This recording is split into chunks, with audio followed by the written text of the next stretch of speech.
But no, they should be getting ready and starting momentarily. But yeah, so the double Firesprays, I love the Scum ones more than I do the Imperials. Boba getting his reroll by basically having an enemy ship at range 1, so he can go really all out on the offensive. Yeah, it makes sense that he has fearlessness. I think it's a perfect card for him. Yeah, just add in the pressure even further. Yeah. The one I went up against, I can't remember exactly the full upgrades, but I remember it was Fearless Boba.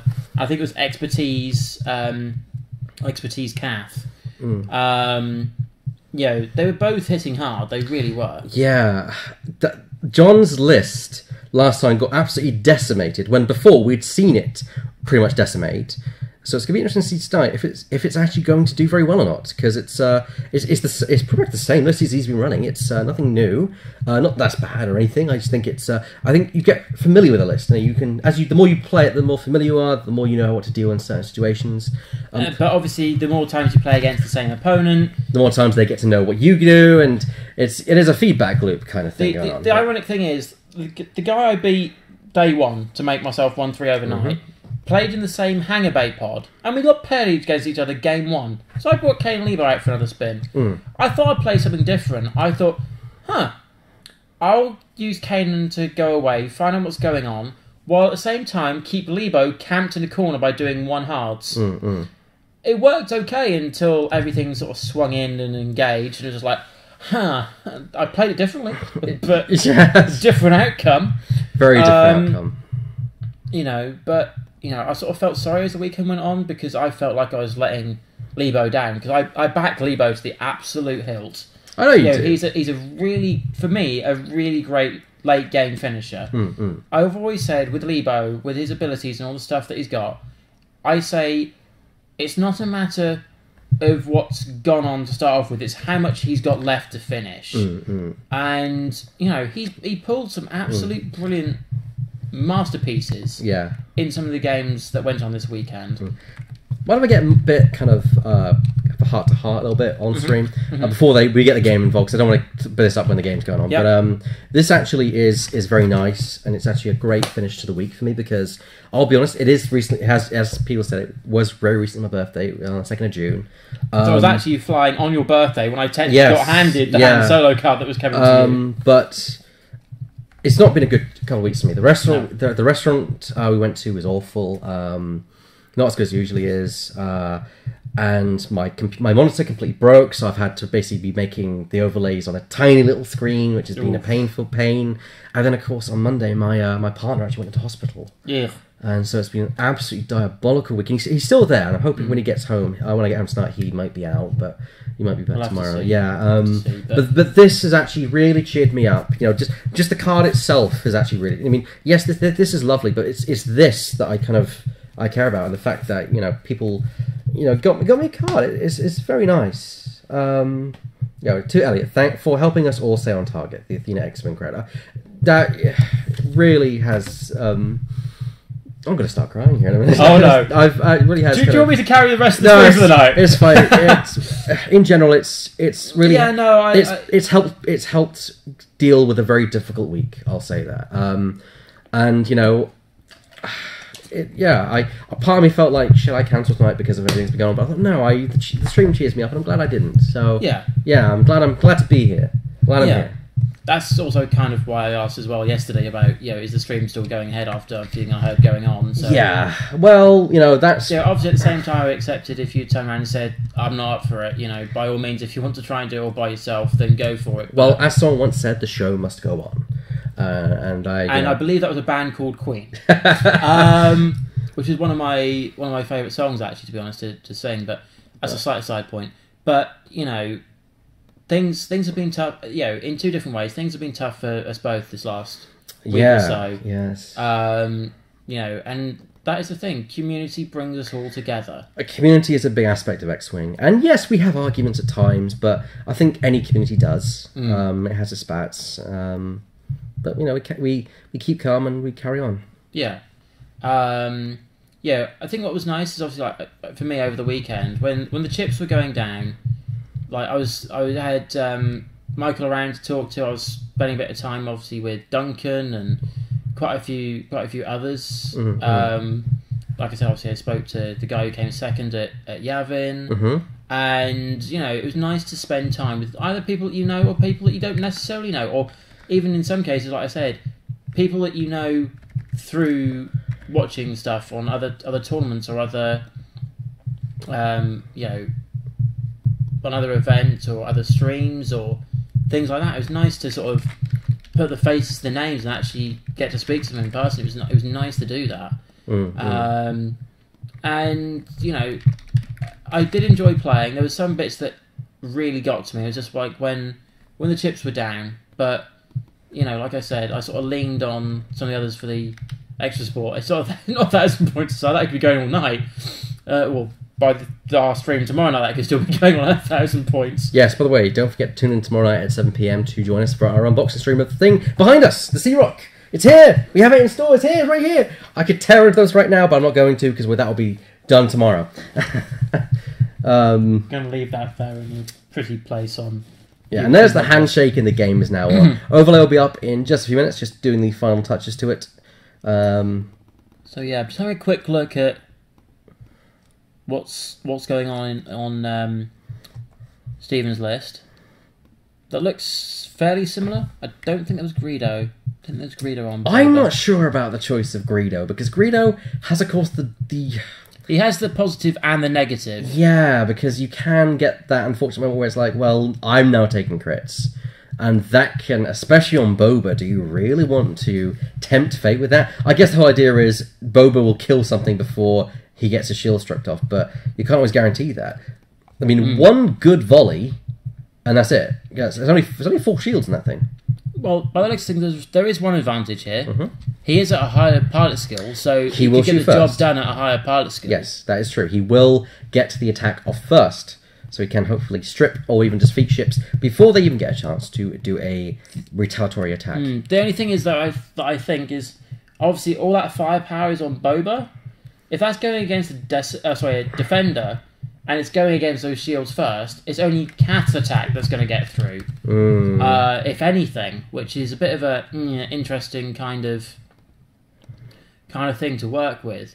But it's a good little solid thing. I went up against one, at the end of the hangar bay, and it was both Boba and Kath, and they were hitting up some big attacks.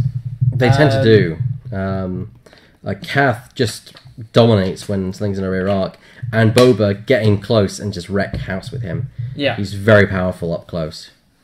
And Kath, a shot behind is just huge. I still like the idea of running Kath with tail gunner. Yeah. So you get the advantage of the extra dice. They lose a defense dice. If that's a one agility dice ship, they've got no agility. You take exactly what Kath is going to throw in your direction. Any focuses become hits with expertise. Yeah. Two big punishing shots.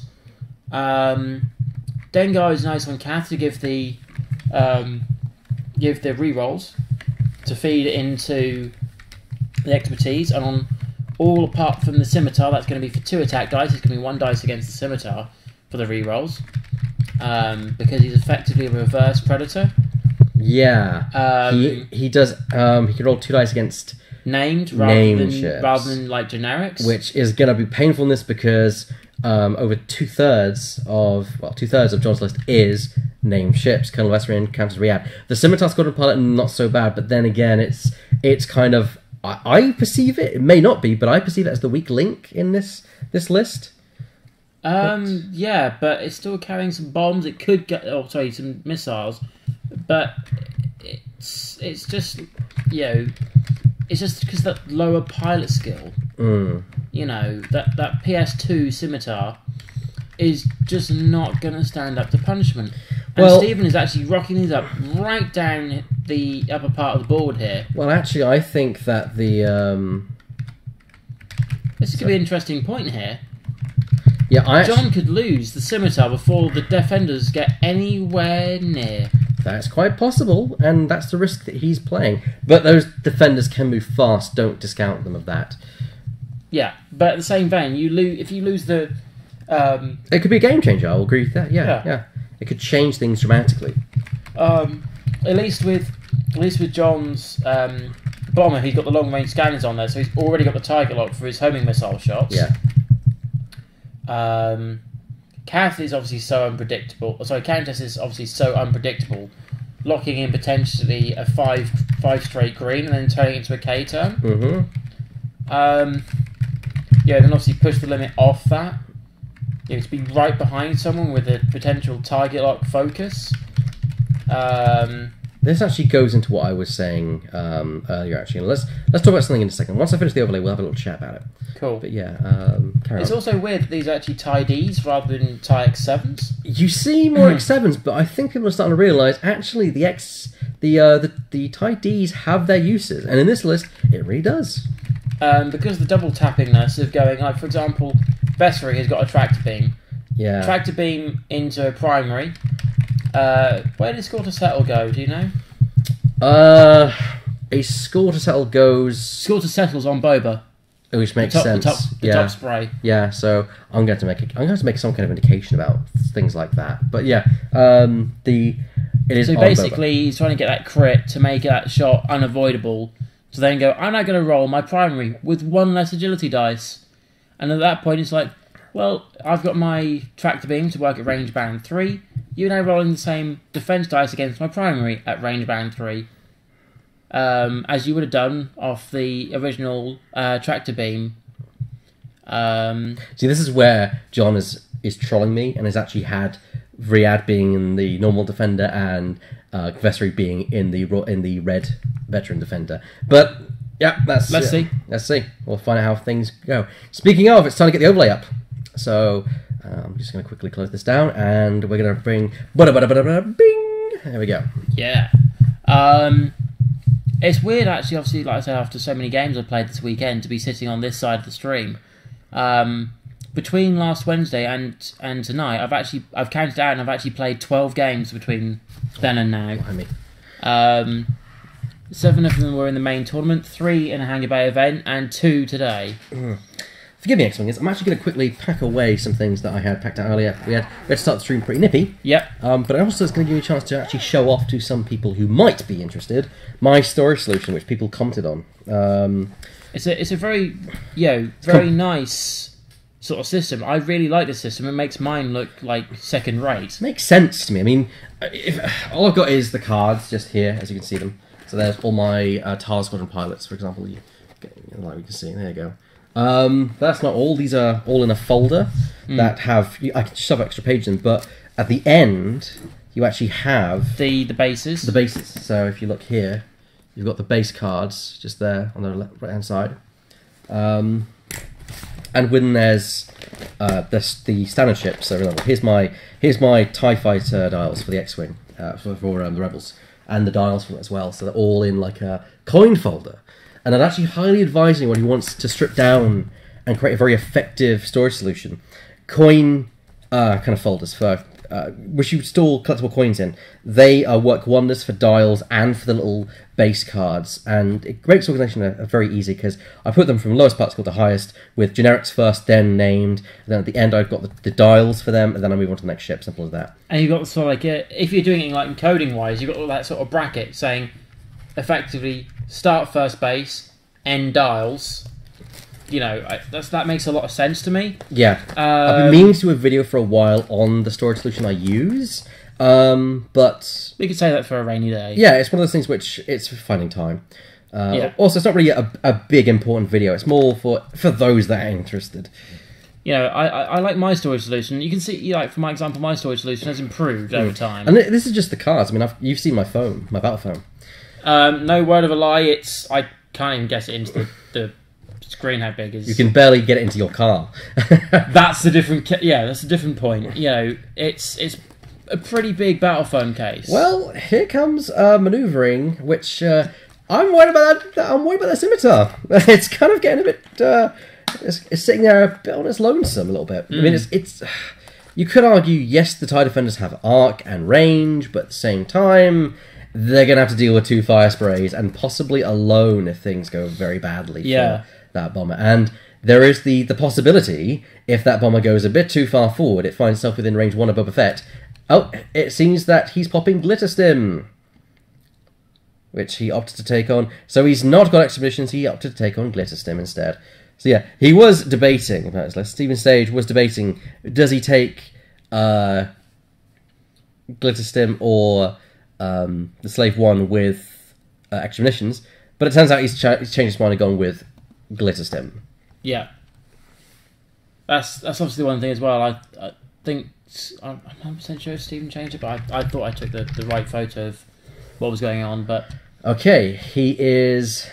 Oh, he changes. 1 hit. Look at that. That's looking like 4 hits right out of the bat, thanks to the concussion missiles. And Greedo, of course.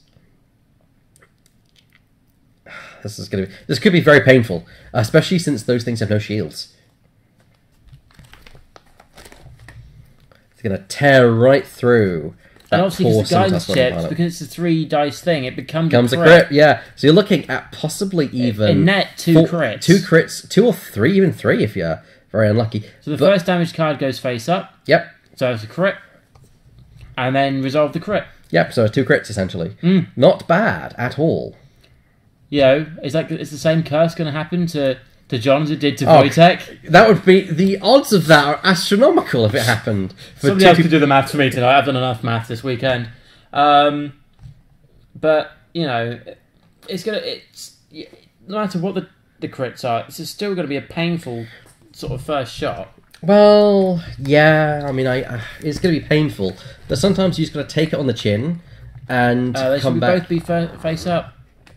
Ooh, I'm going to go through and discuss that. Greedo gives the first damage you take each round. Yep, face up. Is face up. Then you resolve the crit afterwards. You're going to put it face down because of effect. But... Yeah, there doesn't seem to be anything on there which would cause that though.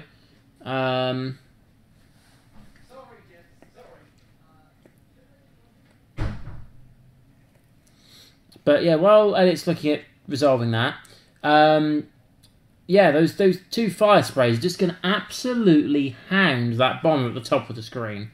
You know, that's going to be dead, and then by the time it goes boom, yeah, they're both going to have their new targets on one of those defenders. You know, it's not going to be an easy job for Jon, especially if the tokens have to be spent for defensive purposes rather than offensive purposes, which he would obviously like to plan to do.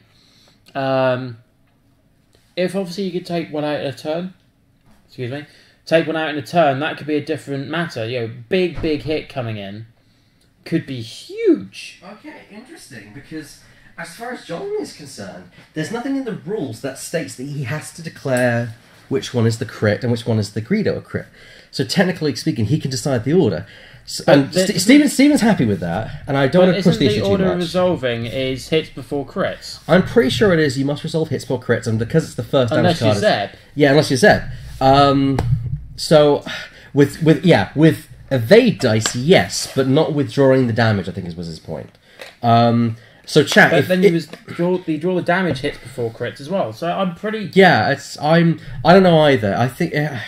I think it's very nebulous. I mean, I would research it now, but I don't want to take us away from the game.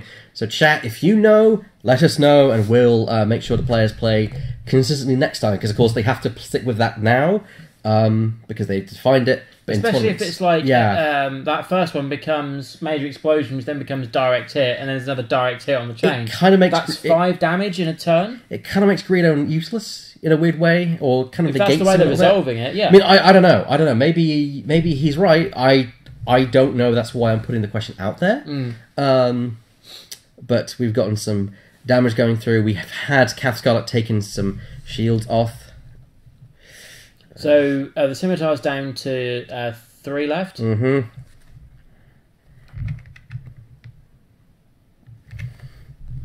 Or is he wondering whether he wants to spin the focus or not? He is. Yes. He's thinking about it, unless the camera's frozen.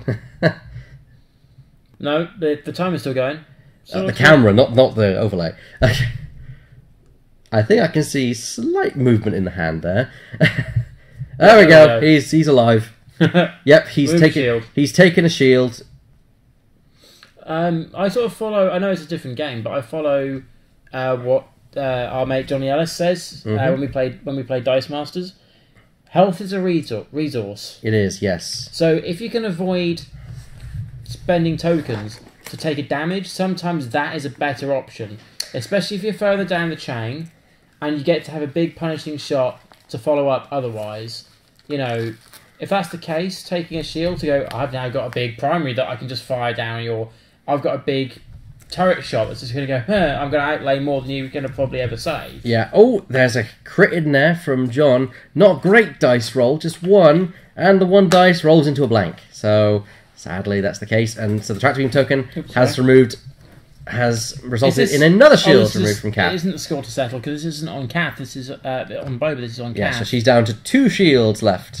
And this is going to be more punishment. Yeah, yes, look at that. Target lock being spent. 3 hits. 1 focus, or is that an evade? Why was there only the tractor being fired? He fired the tractor beam, then he fired his primary. Because that was 4 dice, which would imply a missile. That's true, yes. That probably... that was from the TIE bomber. But there's a lot of stuff between Vessery's tractor beam and the bomber. So I couldn't see those shots there. Yeah, we'll see where it goes. Oh, they're back to dials. So we got 3 damage on... 2 hits and a crit on the bomber. Don't know what that crit is, mind. Yeah, I'll go and find out what that crit is. Maybe weapons failure. It's definitely something that's got an action to flip it down. Yeah, because otherwise it would flip down by now. Yeah. Theoretically, yeah. Put that on there. But, you know, this is going to be a huge, huge standpoint to see what happens here. The next couple of turns are going to be, you know, massive in terms of what the outcome of the game is going to be. I was an Iron Day, so I did fire everything. Sorry, I'm being a bit slow. Like I said, I've played 12 games between Wednesday now. I do feel a bit slow and sluggish. But, yeah, I think the bomber's done for. I know it seems a bit harsh to saying this already, but I think the bomber's done for. The defenders, we will have to see what happens here. This is still going to be a pretty hefty shots going in all over the place here. Loose stabilizer. His whites are giving him a stress. I faced that very same crit earlier. That was brutal to Lebo. Yes, and damage right now is consistent with what is up on the stage. Yeah. So I didn't notice the acrylic ion token there for a second. Yep, John won those, and he is using those rather effectively. I do love those old. Also, if Mr. Sage ever leans over the table at some point, we may get a nice shot of his Boba Fett T-shirt, which is, I think it's a football shirt with Boba Fett and 80 on the back. So he seems to sort of wear that one quite a lot. He normally wears that more at tournaments. I've seen him wear that for.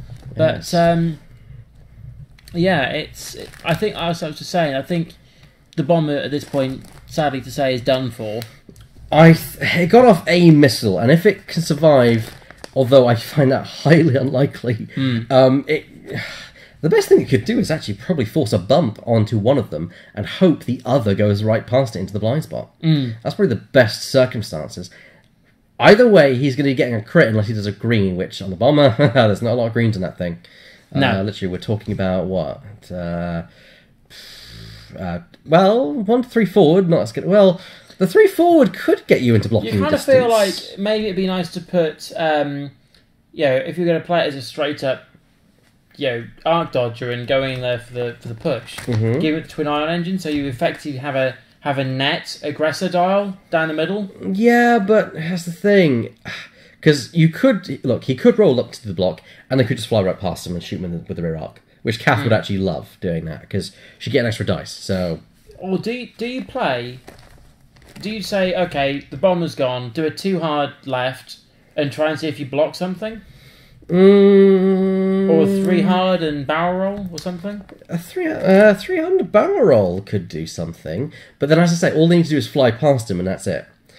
But if he managed to cause a block for one of them, yeah, and go, well, this bomb is only going to take one shot. The key word in that phrase is if. There is a lot of if going in there. There's no guarantee. But those defenders are going to go and love that and go, you've got no tokens. I'm just going to pound in all the dice I can, and you're going to have to roll perfectly on absolutely everything. Yeah, I agree. You know, it's going to be interesting to see like basically how like this next turn and the turn after that goes, because otherwise. This is looking like a very, very downhill slope, unfortunately, for Jon. Kath has had her shields removed. That's no small feat. No, yes, there is you could have shot more damage through, but at the same time, don't discount that. And don't forget, she has got an Ion token right now. So another Ion, and she's going one forward next turn. You kind of want to bank her then. You want to bank her to say that if you Ion me, I'm going to be a good obstacle. But then again, those TIE defenders can just K-turn right behind her and don't care about it. Riyadh got a rear arc. That is true, so they wouldn't want to K-turn behind her. That's actually not a bad call, David. Because also, if he's getting ionized from here, it's not going to take too many turns for that to go off the board. If he banks, he's maybe giving an extra turn or two, which... Well, don't forget that it's every 2 tokens. So in that time, every couple of turns. In that time, there's enough time for you to turn away. I would have thought. But I think by the turn you acquire 1, you then need to reposition. Yes. In the turns where you haven't got one, you're about to get one. You need to think one. You need to effectively think 1 turn ahead. Yeah, yeah. So I think now is the best chance as any to bring either the Firespray round in a sort of hard manoeuvre, or just go like a 1 bank and hope to possibly bump. Oh, I had a nasty little thought. Tie Boshek in with something that can deal with ion cannons or ion control. Oh, force him into a position where you want to. Want to. And not only that, it's a case of, well, I might Boshek, and then I say, oh, you're going exactly the direction I want to, now I'll ion you off the board. Yeah. But obviously you don't want to do too much ion, because the moment they receive 2, they're just going to be doing it, and there's no dial net placement there. Alright, he's going for a barrel roll, it seems. So he's gone up. So he's gone straight and barrel roll across. Yeah. At this point, it looks like he might be covering the gap between the 2 bases. So he can possibly block both. Actually, no, he looks like he wants to block Kath. Which makes sense. She's got an ion token. But you think about it though, actually, if Boba's coming round on a bank manoeuvre, he'll catch him. But then that's what he wants, because he wants to catch both if he can. Yeah, I mean, if Stephen has banked Kath, he might just. Oh no, he's not going to fade it because. Oh no, he's hoping that if he can't clear the scimitar, Riyadh's doing a 3k? That looks a bit more than a 3 from there. Yeah, that's true. It looks a bit longer. But whatever it is, it's a K, hoping that if for some reason he doesn't bump, which is likely now, Riyadh will at least get a shot on him. Although, shooting Kath's rear arc is not a good choice, because it means you're in Kath's rear arc, and that's never a good thing.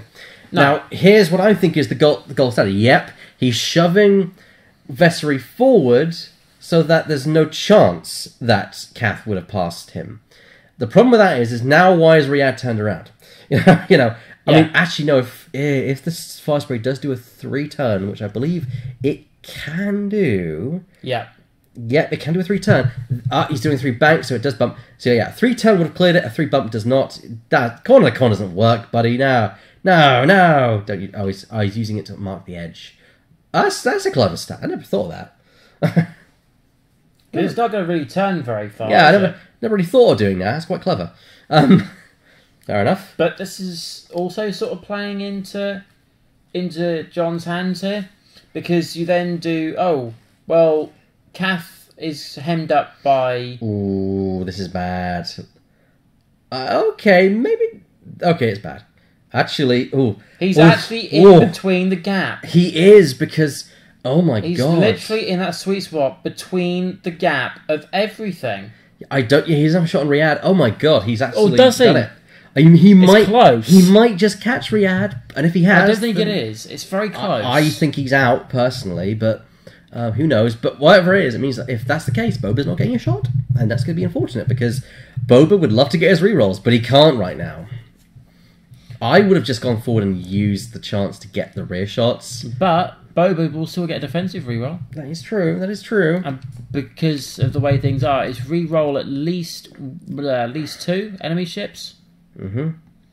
You know. So there is... Oh, there's a roll. Oh! It looks like Boba does just catch the rear arc. So, so that's from Kath, I assume. So this must be range... he's going range 1 on the bomber. Yeah. Oh, that's a dead bomber because it can't evade any... Yeah, there's... Oh, no, avoided 2. So it might still be alive. It's alive, but with crits. It's alive, though, and that's... He hasn't picked it up, so it's definitely not a direct hit, and there's a lot of text. So there's no... I think both of those were identical, so... Oof.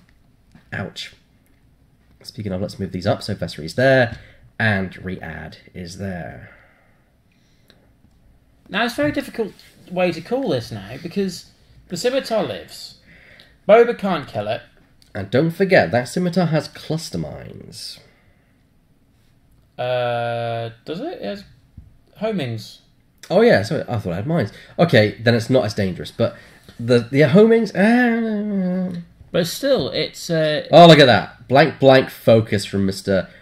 Easter. I believe that's with Vessery's standard ion cannon shot. Is it? I know it's the tractors. So that...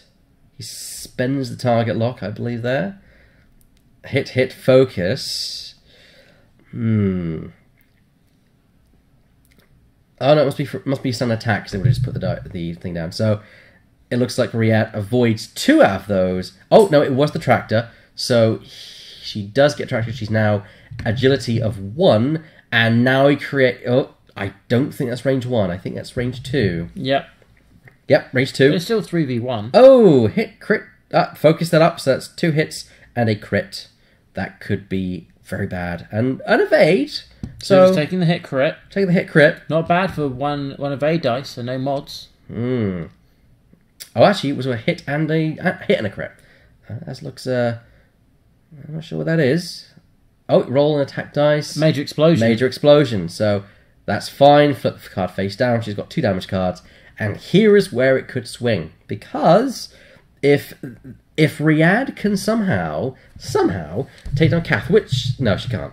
But if the bomber could do direct hit with this... no. Only 1 hit. But blank, so 1 damage card. Next turn, if... the question is, where's Vessery going to go? I'm not sure. You set Vessery up for this turn, John, but I don't see where he's going to go next turn. I don't see what... I mean, Riyadh could very easily turn around, but I didn't see the point in what she did. I think... I don't know. Just do a 4K turn. Lock it in there, or 4 or 5 straight, and then flip it into a K turn, and just lock it up again. I just didn't see the logic in being turned around. I don't see that. No. Then again, actually, I think he's been intelligent, because it means that Riyadh can't get in the rear arc of Kath, and that she could probably be in range to kill Kath before Kath gets a shot. And if... Oh no, because Kath got you first. And if it's a slow roll with Vessery, because the 4K turn isn't going to go anywhere. Yeah. It isn't going to land. So, it's going to be interesting to see what happens next. It's slow roll with Vessery, 4K or 5K with... See, whatever you slow roll, I think you're going to be bumping something. That's the issue. Yeah, can bombers do a K turn? They can. Ideal. I think it's a 5K that they can do. Yes, it's a 5K. So, that would clear it. That would clear it because it's there's not two. There's a 2 range. Maybe at that point you kind of go. Yeah. Oh, but then Boba's going to swing in. Yeah. But then he could block Boba if Boba wants to turn. Like if Kath wants to turn out of that little cluster there. So what? Maybe just do for fun. Do a 3 bank or something with the bomber and try and cover that space between. No, I would literally just do a 5K. I think a 5K would cover you quite well actually. Look, you're going to die. You've got one hull point left. All it takes is someone to shoot you. It doesn't matter how many dice Kath gets. She's going to kill you anyway. So you might as well go for the last final hurrah, assuming you survive. Yeah, assuming survival is not something guaranteed with only 2 evade dice. No. And, 2 evade dice, 1 hull left. That's not going to last long. Oh, and 1 evade dice when it's Kath. That's true, yes. Yes. 1 evade dice? No, not 1 evade dice, because it's not Tail Gunner. Yeah, she hasn't got Tail Gunner on it. See, I think about Tail Gunner Kath so much. I think every time I see Kath, oh, there's Tail Gunner. Well, it's a nice card for her, but it's not the only way. It works really well for her. It works well for... Does it work well for the Arcs? I can't remember. The Arcs can take it, and it's not a bad call to take it, but at the same time... And a Docked Phantom Ghost? Actually, yeah. It's not a bad call, actually. But it's not going to do you too much. No, however, I do think that... what's it called? I think you need to use cards that utilise your arc a lot, because with the Ghost, it does count as your rear arc if you do shoot someone in your rear arc. Actually... What about torpedoes? Oh, it's deemed as a special arc, isn't it? Actually, I just had a thought. Tail Gunner.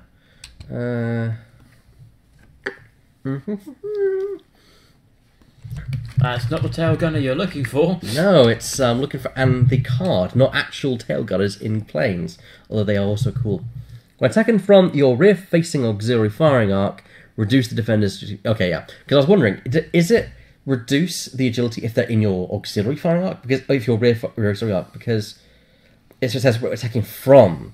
Because of that, it means that you must have the Phantom docked or the torpedoes. Because if it was worded differently, but you had like your turret attack in the rear arc, then technically you might be able to argue that you're lower agility, but Sorry, you can't. This has got very tight here. Yeah, 4 forward, not what I would have done. But roll back to where he was before. But that's quite tight.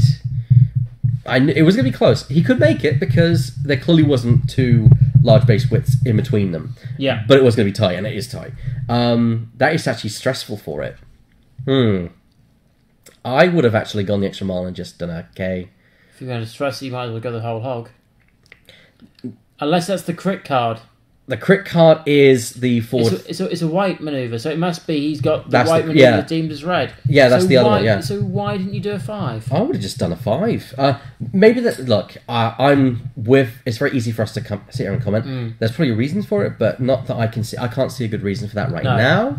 Maybe it will come apparent in the next round. We shall see. But if he's sort of... No, because he's fully behind Kath. He's not like... He's fully behind her. He's fully behind Kath. He might be hoping to try and catch Boba out, maybe, but even then, I think if being 1 step further forward, I don't think it would have changed much. No. So, I don't know. I don't see the logic in this manoeuvre, Captain. But, yeah, they may have a different plan to what the ones that we have. Yeah. I mean, when you and I play, you and I have different mindsets. When Jon is playing, he's got a different mindset. Stephen, he's got a different mindset. We all have our own different ideas of how we should play and what tactic is going to work. Just because I can't see what the tactic is doesn't mean it's a bad tactic. No. I think it's a bad tactic, but that's my opinion. There's multiple answers to the same solution. Yeah. There always is. I'll probably be eating my words in a few minutes when I actually see when it finally clicks, like what he's trying to do. Okay, it looks like he's trying to again box Kath in. This is actually... work. I think it could. Unless he's trying to deliberately engage Boba. Because he has a score to settle. Unless... He has a score to settle. He will definitely tractor beam and will definitely get a primary shot through. He will at least deal 1 damage. Oh, Kath's going a 3 forward. So she's not been boxed in. That's why he's not turned it around. Because if he survives long enough... and he gets tractor beamed, that bomber will have a nice little shot at range band 1, potentially. Yeah. That'd be interesting to see. Well, Kath has now got Vessery and the Scimitar in every arc, although the Scimitar... he's slamming! I guess he doesn't want to risk the Ion coming at some point, or he just wants to get Kath out of there. Which is not a bad call either. So she's actually now in a bit of a safer position, although she still has to worry about Riyadh because Riyadh can just turn on a dime. But obviously, if at the same time, Steven does it too hard next turn, we're coming back towards the engagement. Even if he gets Ion, it's not a bad position from there. No. It's definitely less dangerous than where he was. Yeah. Here comes Fett. And it seems to be that maybe Jon did not expect this. He's been really smart. I finally see it. Oh, actually, do I? No, actually, it's all gone horribly wrong. The bomber's now in the front arc of Boba. Okay, this is what I think he was trying to do. He thought Steven would slam Kath, and he paid off that risk. He was hoping Boba would go 3, not 2, because then it would be in the blind spot again, and no one would be able to shoot at the bomber. That was the hope. But the Firespray is green at 1 and 2, not at 3. Yeah, that's the thing. Most players as a first point of call. To be fair, it's close. It's close. So he might have eyeballed it. It'd be close, but it just didn't work out. But it does mean bye-bye scimitar. Yeah. That scimitar's getting cut loose. It is very, very, very shortly indeed. You kind of think if you knew that was kind of going to happen, bump the scimitar on a green manoeuvre so you don't get the stress for it. Alright, so we've got a score to settle to play along with Greedo and Fearlessness. Oh, that's a dead bomber because that's potentially 5 maximum hits. Oh, God. Even if that's a cocked dice, there looks to be at least 2 hits in that. Cocked dice, re-roll, into a hit. Of course that would happen. And a score to settle to a crit. Oh my God, that is 5 hits. That's 4 hits and a crit. Well, no. 3 hits, Fearlessness. Yeah, Fearlessness and a crit. Yeah, ouch. There's no point in rolling dice there. He's doing adversary. No, he can't do adversary because that's Fearlessness. Yeah, he must beat the bomber. So why did the bomber roll an extra defense dice? Is it 3, range 1, Fearlessness, still range 1, and it's still a primary weapon? The things weren't taken from Vessery though, because Fearlessness. Score to settle was passed from Vessery on to Boba. Ah. Hang on, let's look at this. Fearlessness. When attacking, if you're the defender's firing. Actually, yes, it works with the auxiliary arc. I think he fired that adversary. He did. He did. And he removed all but 1 shield. So that means he shoved a lot. 3 evades. Yes, that's actually very impressive, actually. Well done, Mr. Sage. You've caught us out there on a really, really good call. That was brilliant. Not great return fire. And is that... No, it's a tractor beam token that he's got on him right now. So he is lower, and the ion cannon is most likely going to hit. And that's going to be unfortunate. And the final shield is removed off Boba. If that came from the tractor beam doesn't deal a damage. No, it's the Vessery attacked first with the ion cannon, then the tractor beam. Then Count Riyadh come in with the ion cannon. Okay. So here's Boba Fett. Boba gets to reroll dice at range 1. Because, of course, yeah. So he can reroll 2 dice, which is all the 2 that he gets. Also, maybe wasn't it necessarily a cock dice? Because Boba could have re-rolled that focus. Yeah, that's probably... Yeah, that could be that. Yeah, that could have been it. A direct hit. Direct hit. Unfortunately, these Firesprays are now taking a pounding. Yes, and that's the thing. They've cornered Boba now. Kath's no longer a problem because she's gotten out of the danger zone. Unfortunately, now that's meant that Boba is all on his lonesome to deal with defenders. And the scimitar must have been outside of arc.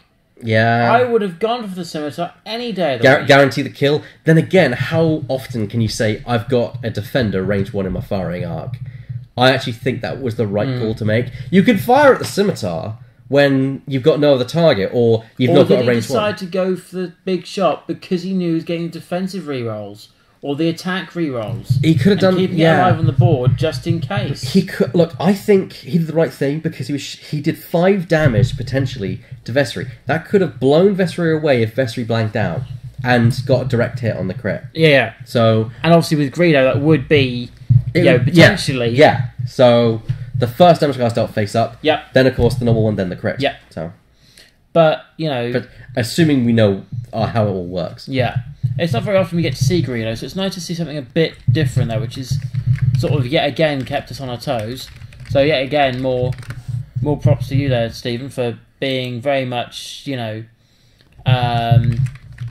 much on the ball there and keeping us very much alert in terms of what Greedo is capable of doing and what that range 1 shot with Fearlessness. That was a nice little conversions up there. It kind of surprised me. It really did. I didn't expect that. Yeah. So while I'm looking at the next move, Elliot's having a quick look to find the wording on this. I'm having because I don't know what the whole ruling is with the damage. So I'm pretty sure that it is you resolve all hits, then you deal the crit card. But I want to make sure I'm correct because Jon, I think, is a more experienced player. He would know. But somehow it doesn't sound right to me. It doesn't feel right to me either. Hang on. The only problem is that it says hits there. Yeah. Or you continue the call action, I'll keep okay. On this. So the darts have been placed on Jon's bomber and Vessery. If it was me, I would. Vessery's in a really poor spot here. I would look to try and turn. All normal damage must be suffered before critical damage. So the first first card is the damage card, which then becomes face up. It's 2 crits. I'm going to go and inform them of that. Yeah, you can't change the ruling on that now because obviously if that second card is direct hit. Yeah, but we're not going to change the ruling. But I'm going to inform Jon that all normal damage must be suffered before critical damage. Yeah. So it would have been Greedo, crit hit. So normal damage, because of Greedo, the first damage card is dealt face up. So net crit. The second card is then also a crit because of the critical damage that was rolled. But yeah, I don't know what I would do. I would scream Rad, turn that into a 5 straight and just go for it. It's a very difficult decision because you may think, oh, Stephen had this in the bag, but look at that. Jon's done a great job of clawing it back. He separated the 2 damage dealers, and now they can corner Boba, kill Boba, come off and finish Kath. Yeah. That's the plan. Seems like a really, really neat plan. Yeah. And it's one that I would very much happily back Jon to take. And the problem with this is it's now given Stephen a reason to shoot the defenders rather than the bomber. Because the bomber isn't going to kill you unless it gets really lucky on its attack dice roll. The defenders will certainly kill you. Yeah. I think if it was me, I would just do a 3k turn with Boba, just get done with it. The problem with that, the fact you've got to shoot the defenders for the bomber means that the bomber might kill you, and also you're not killing and guaranteeing the points on the scimitar. It's an awkward situation because the double attacks from those. In fact, that's what we want to talk about. That's the Arc Caster, a card which is coming in now, which we'll go over in more detail tomorrow. I'm going to be honest, I have looked at builds to fit it in, and it's like, Rebel side, you're looking really at the 2400. I'm like, Dash, Leabo, yeah, I don't know where to run it yet. But yeah, it's an interesting little card. It's effectively a... it's a splash damage cannon. It's a splash damage cannon that you have to recharge. Yeah, and there was some debate. I had a debate about this on, I can't remember his name. I'll give him props. We had a bit of an argument at first, but then we actually sat down and discussed it, like civilized gentlemen. As you do. As you do. I mean, I think everyone starts that way. It starts as an argument, and then we're like, okay, let's dial it back down and actually discuss this rather than shout at each other. Yeah. Because he was upset that it is marked as Rebel and Scum only, and that Imperials don't get any toys to play with, and all this and all that. And, because, the Arc Caster would have been fantastic on the TIE Defenders, or fantastic for Imperials for the shuttles. But the problem is, you can't just say, you cannot equip this on a TIE Defender. because then it gets a bit like, well, you're very So silly. you make it faction. You don't have So, to. Easiest thing they can do is say it's restricted. faction. It's restricted. Oh, we just got a bump here from Vessery. That actually could be useful for Stephen. Because, Boba's going to move, then it's going to be problematic. But at least Vessery isn't getting his action, although he may not need his action. Because the problem is he's got a target... someone's got a target lock on him, which I think is Vessery? The bomber? Or the bomber? No.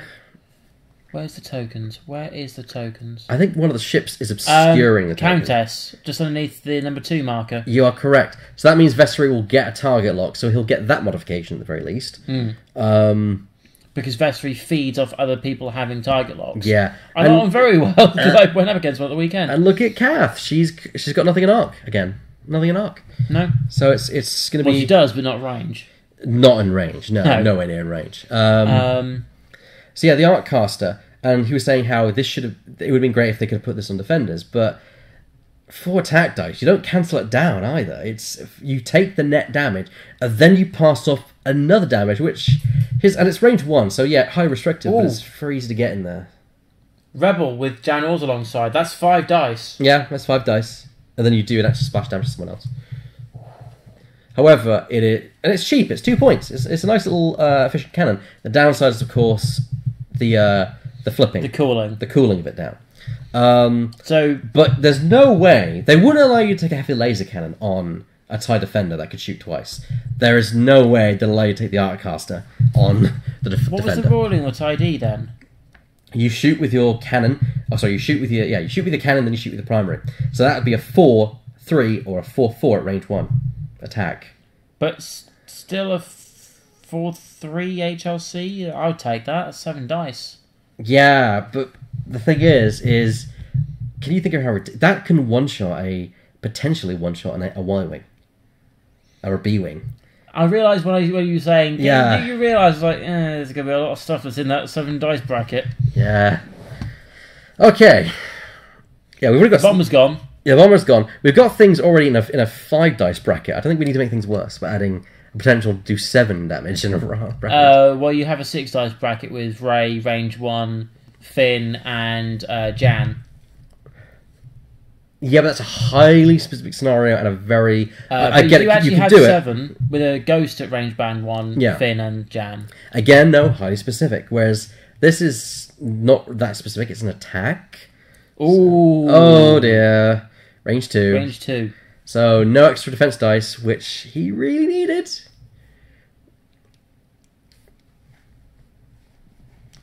I think this is it. There's a hit. Here comes the target lock reroll from... only a focus. Oof. But he converts it. Only 1 defense dice, because he's going to take whatever he's given. And evade, so that saves you 1. Saves you 1. It's a crit, though. Because of thingy. Greedo, yes. So effectively, only ever... No. Yes, Greedo, and actually scored to settle in this case. It was 2 ways of guessing it. This is why I don't like Greedo, because, yes, he's great for dealing crits on other people, but if you can't kill them, that becomes an issue for you. Why did John put score to settle on Boba? I'd have put it on Kath. Because you get past the shields, and Greedo comes into play as much as a score to settle would. But also maybe you want to then double down on the crit. And now Boba is Ion. He's not going off the board because he's flush with the edge. But he's doing a one way straight. That means and he is going to be stressed. And that means that Stephen or John knows exactly where that thing's going to be. But with 3 hits from Riyadh, that could be it for Boba.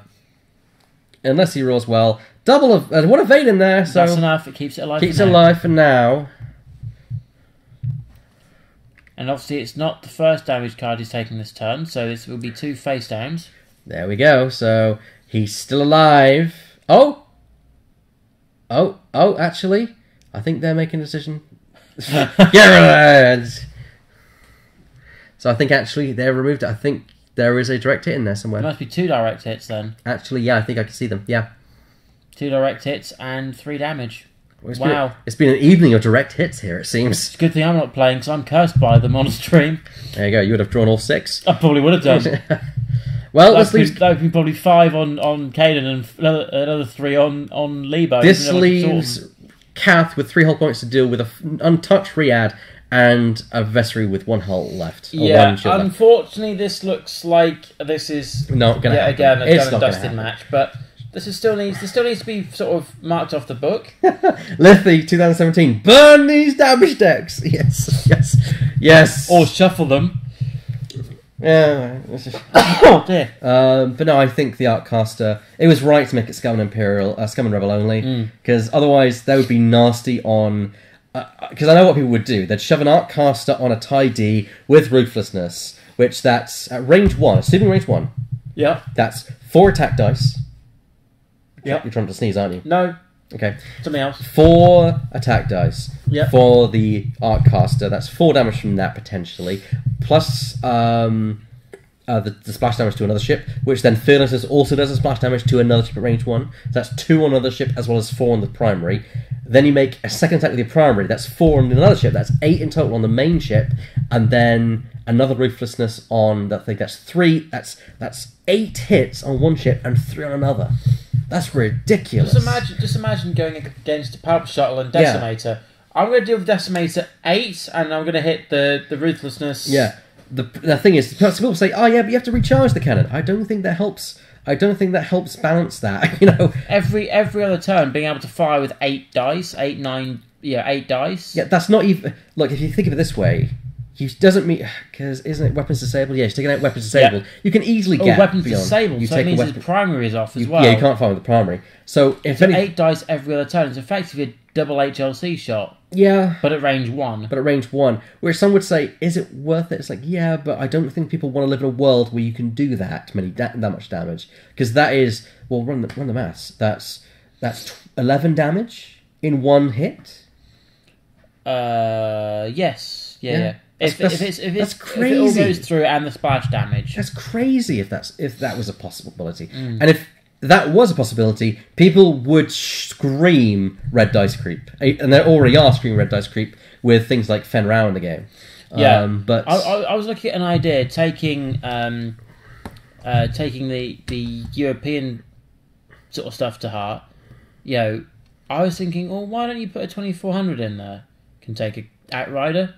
Play it as that. Yeah. Dash is the most manoeuvrable of them. Uses manoeuvrability to get into range 1, to then get away from in the engagement, to then get back in a later round, and put Donnie alongside, with like dropping ion bombs and stuff like that all over the place. I guess the other balancing issue with the Artcaster is you must do the splash damage, and if there's no other ship and you're at range 1, you've got to take it. That's the offset.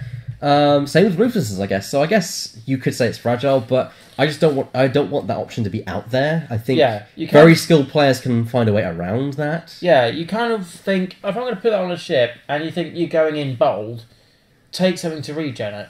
You've got Chewie or R2-D2 for that, but R2-D2 itself is a risk. I don't think there's a ship that can regen that has a cannon, is there? Technically, because like I said, crew cards... yeah. Because in crew cards you can take R2-D2. Yeah. And also you can take Chewie for a one-off prop. I guess R2 is kind of a regen, but I just don't... Yeah, again, there's also a risk because it can turn a damage card face up. Yeah. Well, this is we're just kind of killing time because that's really all this game has left. Really, is the 22 minutes we have left. We're not going to need all 22 minutes because all it takes is one of those defenders to get into range, and then it could be all over. I was a bit surprised because I thought the defender dialed a bit easier than it was when I was playing Michael earlier. Because I didn't realise it had a 1 hard and a 2 hard as red. Well, defender, it doesn't like turning hard. It doesn't like turning. It could do a 3 turn, but it doesn't like turning very short. It likes to K turn or to give very wide turns, not. Yeah, so it's one of those faster and more agile or fast. Yes. One of those faster ships. It's a bit like, in a weird way, like the Lancer. Yes. Green. Basically, most greens at speed 3. Mm-hmm. Green speed 2, green speed 4. You've got like a little cross in the middle of the dial. Yeah. Okay, so they are deciding... They're measuring up here. Closest point is not through the asteroid... is it? It might just clip it. No, it's fine. It's just a shadow. So we're all right. This could be it, though. I mean, Kath will give as good as she takes, I think, but Yeah, but when the going gets tough, I think Kath will be going. But can you also... I like that. Can you also notice that Jon has been masterful in making sure Kath does not get her rear shots off? He hasn't done it once. There's been no opportunity that's been presented to Stephen, to Kath, to do those rear shots. Yeah. Okay, that's not bad at all. That's 4 total damage. That could punch something through to Riyadh, but it's not going to last much longer, I should say. It's definitely at least punching 1. At the very least, 1 is going through. Actually, range 3. Actually, no, it's range 2. It was range 2. Yes. So, yeah, it's range... There's a blank in there. There's 2 focuses in there as well. So, glad thing you got the focus token. But that's still 2 hits through to Riyadh, who suffers 2 shields being taken off. But... good thing he's going for Riyadh, because that ion cannon and the Riyadh's ion cannon. Primary. I didn't think of Riyadh's ion cannon. There's some blanks in that. I think we've got an ioned Kath, and that's going to be... No, we're not, because it bounced. Yeah, that's true, yeah. That was lucky. That was not so lucky. To be fair, oh no, did he do an evade? He did. Spending the focus, yeah, ooh. Because he has expertise for the attack, so he did the evade for defence. He's living dangerously. But, on the other hand... It's working. It's working. Yeah, it's punching the job... Yeah, it's getting the job done. I noticed I put Dangar. Dangar rather than Dengar. Yeah, I put Dangar, not Dengar. It's his half brother. This is Dangar. Is he slightly along the lines of danger? Yeah, I live dangerously. That's his catchphrase. But yeah, it's not necessarily all done yet. But all it's going to take is for Vessery to get another shot off with his tractor beam to go, you've got 1 agility dice now. You're going to take all these shots. You've got 3 hull. What are you going to die by? I mean, to be fair, with a heavy laser cannon, he could kill one of these defenders. Even if it was a range 2, his HLC would have rolled 4 dice. That's what he did. He rolled 4 dice for the HLC. Yeah, he's got HLC. And that's the thing, is that he could theoretically take down one of these defenders before he dies. He probably isn't going to survive. I'd be very surprised if he somehow pulls it back. I'd love him to. Just remember, these are TIE Ds, not TIE X7s. Yeah, so they don't get their evades. So the only things they have are the focus, which they really want to spend on attacks. Exactly. But then I've seen that turn alone, how much of an annoyance that was. Right, here's the problem. If he banks with Kath, he's going to get a debris and lose his action, and he's also going to end up probably clipping the left-hand corner of his base with Riyadh. So Riyadh will get a shot on him. So he needs to fly fast, and he needs to catch rear arc on either Riyadh or just go for Vessery. But he split these up in such a way that if he overshoots Kath, he's got Vessery. If he tries to undercut Vessery, sorry, not Kath, Countess. Yes. Now, if I was Stephen, what would I do to really surprise him? I just might try a 3 hard turn to the right. You'd get range, on Vessery, and you'd have rear arc on Countess. And you won't get armed. You can then do a green manoeuvre to unstress. Yeah, I don't... Or would you do a 3 hard and then do a 2 hard because you still got the fear of that double ion? Yeah, I don't know if you had the foresight to see that as a possibility, because Riyadh likes going in straight lines, so it's very weird to see her doing a bank. Especially staying right in front of that refield. I think Jon is pretty clear that this is over, but that could mess him the game. That could actually... If he loses Riyadh... unless... You get into that closest of points, but still, Kath was only about 50 points. Yeah. They're about 50-50. So the fact he's down to 25 points, he has to kill both. That is the task on hand. He has to kill both. Or Stephen has to kill both to win. Come on, Stephen, show me...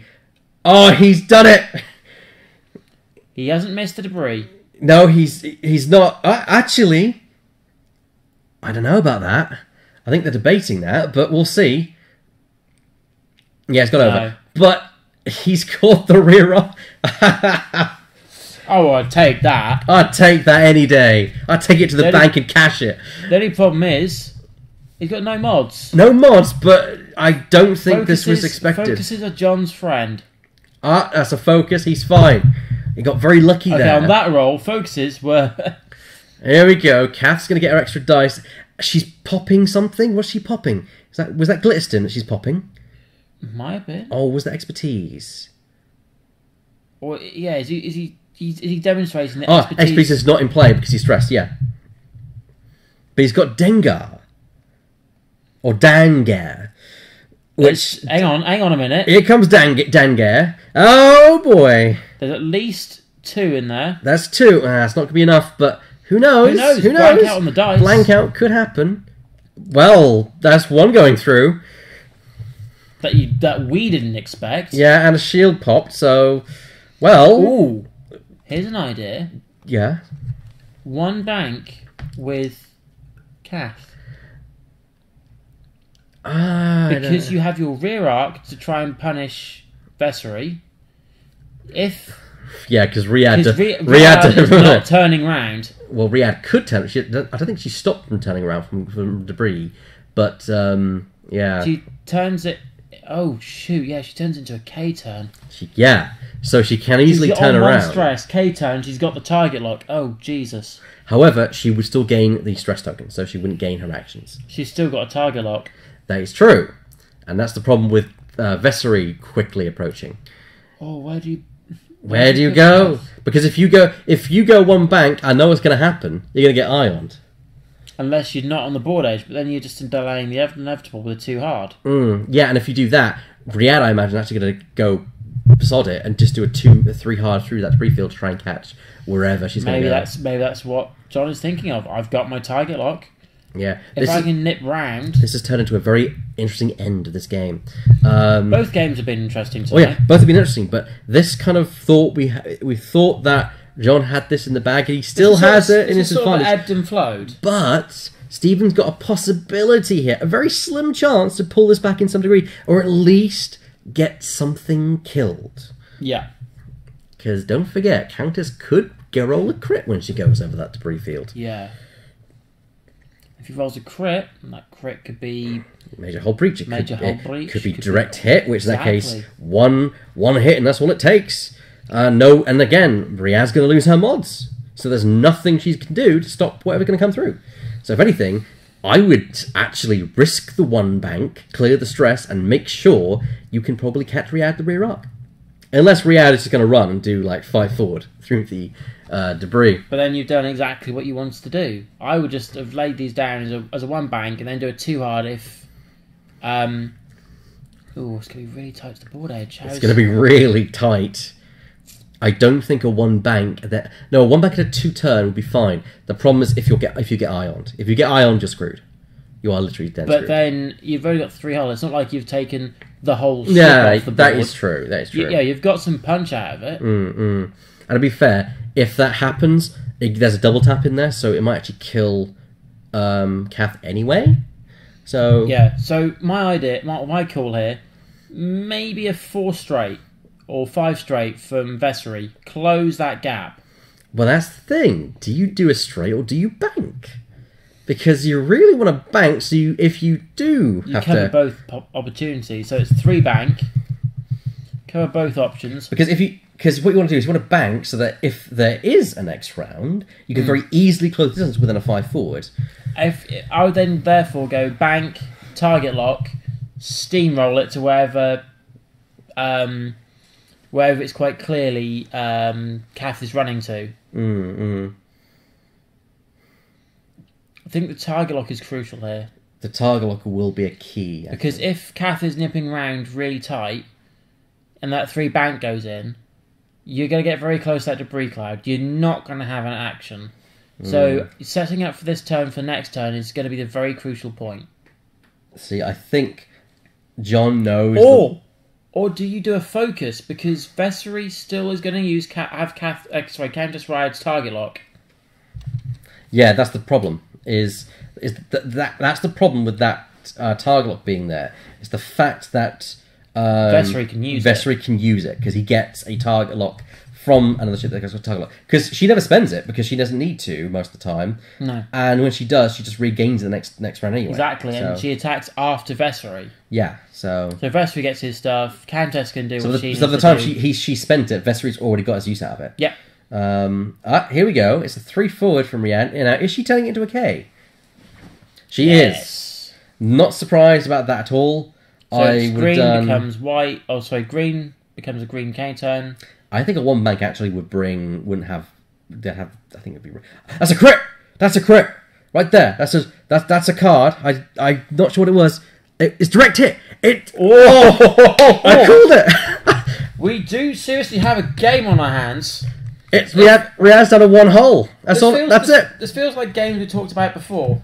If the engagement is 1-on-1 and Kath can get a shot into Riad, Someone check those bloody decks out there. I swear someone's come in and just changed all of them to all direct hits. So in that case, guys, there's a 100% chance of them being cool today.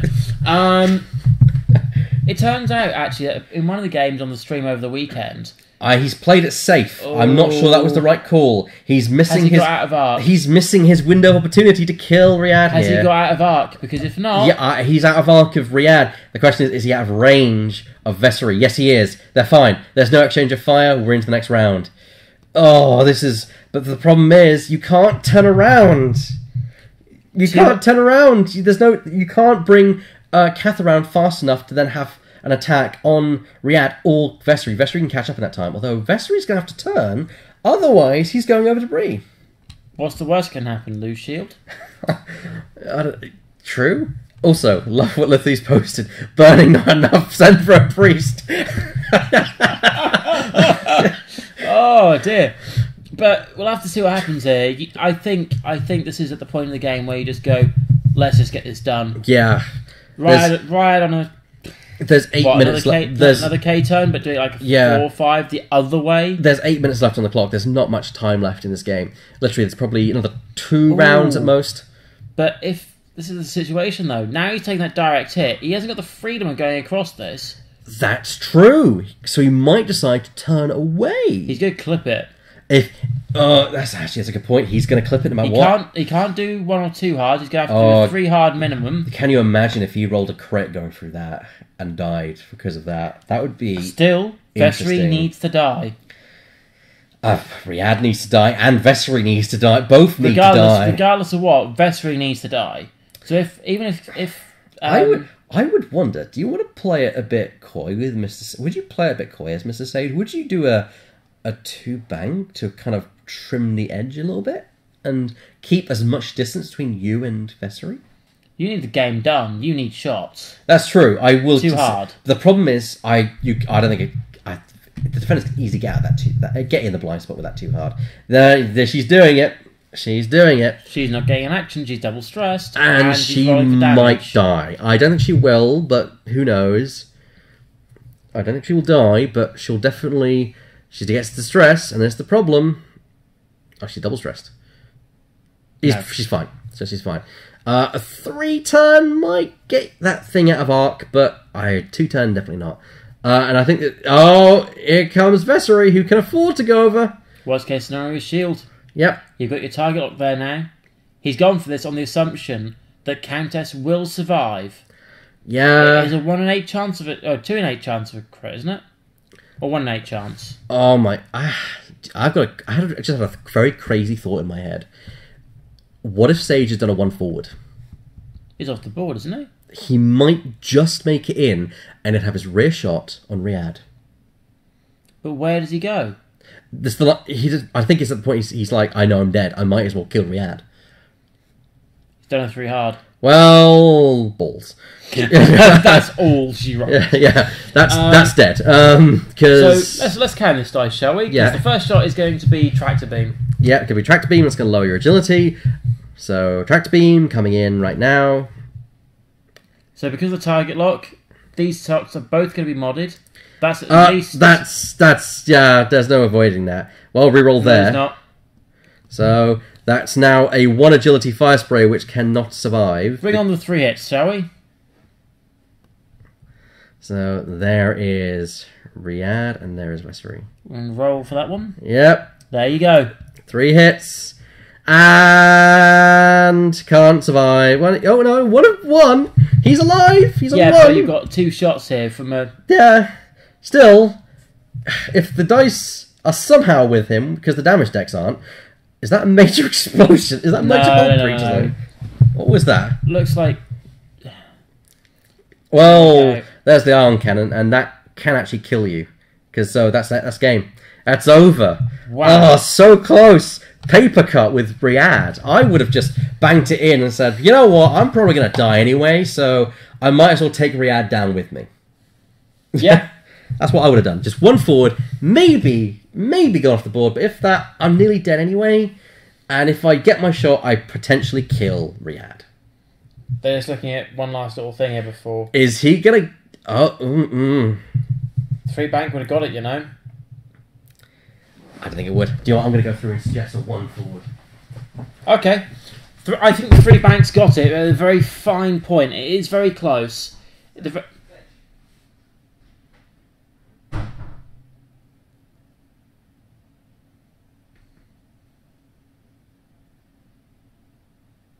This just looks like an absolute funnel of manoeuvres here. Oh, it's on the board. That looks like it's still out of arc, though. Ooh. Oh no, hang on a minute. There might have been an evade action. There's an evade action to save against the tractor beam.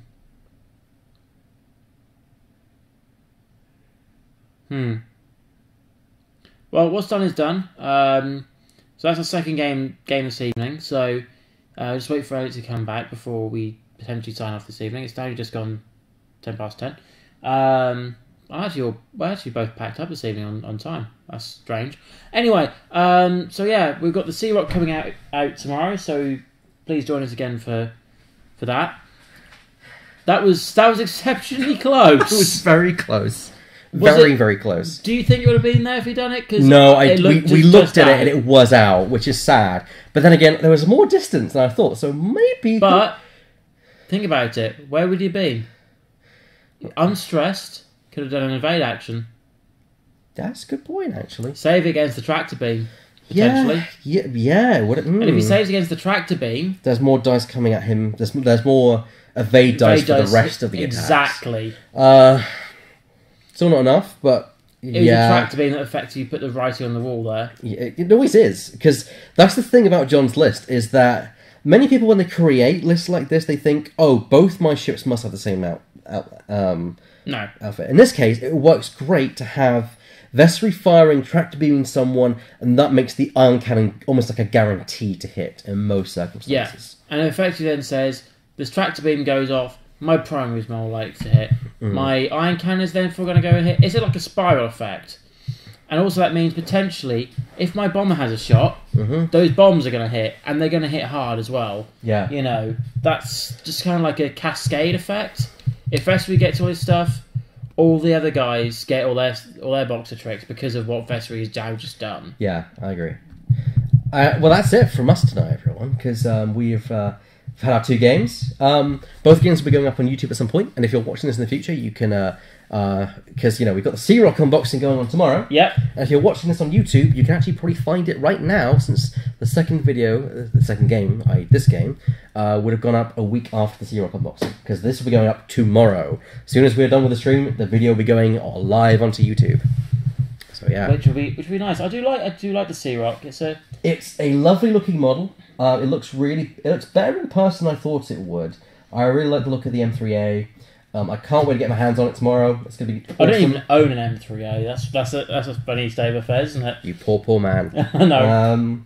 Yeah, I'm looking forward to it. So make sure to if you're watching live, make sure to join us tomorrow at 7 PM to join us for the unboxing of the C-Rock. We'll also be having a live game where we demonstrate the M3A and the kind of the art caster and other cards, you being used by the rebels. So yeah, that's going to be a fascinating thing to watch. So thank you all for joining us. Thank you, David, for running tonight. It was an honour to do it, and I must apologise yet again for the slight undertone of the reasoning why I wanted to leave this one. But the surprising thing is, I did say to people, you might not notice it if I sort of go, no, can I take the lead on this one? Can I sort of? It's not often you ask for the lead, and there was nothing suspicious about it. So, exactly. Although now, when you ask for the lead, yes, they're like, no, David, you will not take the lead on this one. But yeah, I do feel like I've helped play my cards a bit. Thank you very much for the Han Solo card. You know how much I'm a collector at heart. That's exactly why I pulled that one out, and that's the exact reason why Owen did all he could to get his hands on the Speaking of, who paid for this? Because this is not cheap. I hear it was a joint effort between most people. I wasn't involved in that one because technically I said when it was all being discussed that was my hand in there. Well, so. This is I'm again very touched from the community for this. This has really cheered me up. It's been an awful week. So thank you. If you're watching this, thank you all for this. Your name, even if your names aren't in here, thank you so much because you probably had a say in this as well. I mean, yeah, for Christmas you guys got me a nice card, thanking me for what I've done, and that had the bigs in it. That was more of a Gareth kind of thing. This is more of a... But it was still like a community thing in almost a way. Because we all signed it in the end. So. Yeah, and this is another community thing. So thank you guys so much because I am a collector at heart. I don't. Really... That's partly why I want to give you this. Yeah. I love collecting old art cards, and I love to use them as well. And that's why I kind of look at these kind of world events and like, I wish I could go there and get that card, just so I could get that card. Yeah. All I need is a participation prize, and that's it. Unless there's like a top prize, which is like a super awesome, amazing card, and it's like. Part of me wished I played really, really, really well at the weekend because I love those R2D2 templates, which are selling for megabucks, by the way, on eBay. I imagine they are going for like a. For what I heard from Wojtek, they were about $400-500. Even if I said pounds, euros, dollars, unless I said yen, then you knew that was going to be a lot. But thank you all for joining us. We'll hopefully see you tomorrow night. If not, you can tune in on when is our next stream? 2 weeks from now. 2 weeks from now, so that should be the 21st. Whoa, chugging through this year really quickly. Yeah, we're halfway through. It feels weird. Yeah, we're getting to that point where literally we're closer to this Christmas than last Christmas. It's a scary thought. So the 21st is our next stream date. After that, it will be the 5th. And the 19th. But in between that, we've got the 15th of July, which is the Store Championship dates. And we, of course, will be streaming that. I'll be in here. You'll be with me. We'll have Hedge here as well. And all three of us will be here for probably 12 hours or whatever it will take. I've done the night shift. Yeah, I can do it again. We can do it again. We'll be here doing our thing. And I'd love to take this on the road someday. I'd love to take this to Yavin and do like our own Yavin stream. Other people have done that at Worlds. They've had alternative world streams. Probably not going to happen, but it'd be amazing if we could. Yeah, it'd be nice to. One time we'll do it. We'll bring a laptop or two laptops or something, and we'll do a live stream, Athena stream live from something. Yeah, that'd be nice. But yeah, so good night, everyone. We'll see you all tomorrow. Yep. And don't forget that if you're watching this on YouTube, to like the video, subscribe, comment below, let us know what you thought about the matches you saw tonight, or even the match just now. You saw the other video. If you haven't seen the other video, go back and watch it. It should be in our archives. Comment on that. Let us know what you thought about that match. And if you're watching this live on Twitch, you can subscribe to us. So yeah, feel free or follow us. All that jazz. And you can find us on Facebook as well. So yes, thank you for joining us, everyone. We'll see you all tomorrow night. My name's Jon Easter Baker. And I've been joined by David Lincoln. Lincoln. As always. As always. We'll see you next time, everyone. Good night. Night.